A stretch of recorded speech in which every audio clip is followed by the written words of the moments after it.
namin. Ako talaga yung may dala ng swerte. Charis. So yun mga katapang, wala muna tayong prank o pang-aasar kay kuya ngayon. Maging mabait for today's video tayo. So ang trip ko ngayon mga katapang, lilinisan tong fish pa namin para naman makabawi ako kay kuya. Kasi pag nagpapalinis si kuya mga katapang, 1,000 bigay niya sa isang tao. So kuya, magtipid-tipid ka muna, ako na muna bahala. May hinanda akong dalawang tubig dito mga katapang. Dito natin ilalagay yung mga isda. At itong planggana, ito yung pangbawas ng tubig at ito na rin panghuli ng mga isda. Uy, ang lamig! Parang nararamdaman ko yung panginginig ng ipip ko. Uy.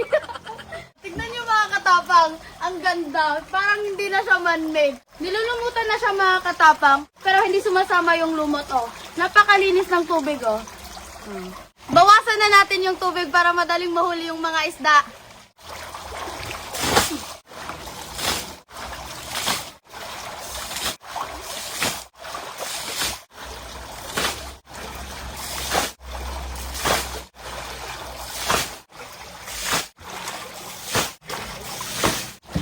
Hindi pala madaling maging masipag. Kuya, times 10 yung bigay mo sa akin ha. Pinapahirapan mo yung Disney princess mo. Kala mo talaga, inutusan na no? Oh, tignan niyo mga katapang. Wala, buntis yung nadakip ko ha. Oh, ang ganda. Oh, tignan niyo, ang ganda. Hindi ako naniniwalang isda yung nagbigay ng swerte sa bahay namin. Ako talaga yung may dala ng swerte. Charis. Ubal na mukha. Ito, dami na! Ay, dito kaya ako! Ang bilis! Wala! Ang ganda ng kulay! Tignan nyo! Buntis pa rin yung nakuha ko! Ang ganda! Yeah! Kung ako lang si kuya, lalagyan ko to ng tilapia. May swerte ka na, may makain ka pa. Halos buntis pala lahat ng mga katapang. Tignan yung nahuli ko, buntis na naman. Kasing kulay nung nahuli ko.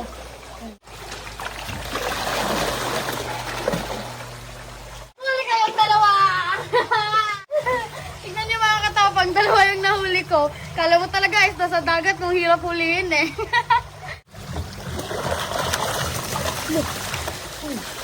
Wala! Ang dami! Wala! Ang dami! Tignan niyo mga katapang ko. Ang dami! Ang babait niyo pala eh. Nagmana kayo sa akin.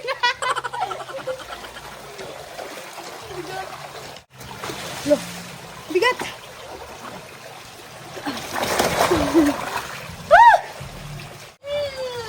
Sa wakas! Nahuli rin kita! Tignan niyo mga katapang ho. Ito yung pinaka nagustuhan kong kulay. Oh, ang ganda.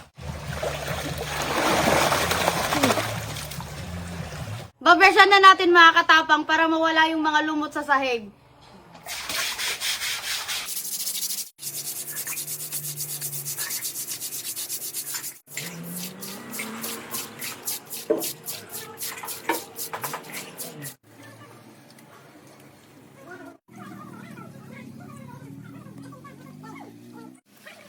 Hanggang dito na lang muna yung vlog natin mga katapang. Matagal-tagal pa kasi itong mapuno kaya hindi pa pwedeng ilipat sila kasi mababa pa yung tubig. Ayun no, tuwang-tuwa sila kasi malinis na yung tubig. Hindi na sila mauuntog pag lumalangoy.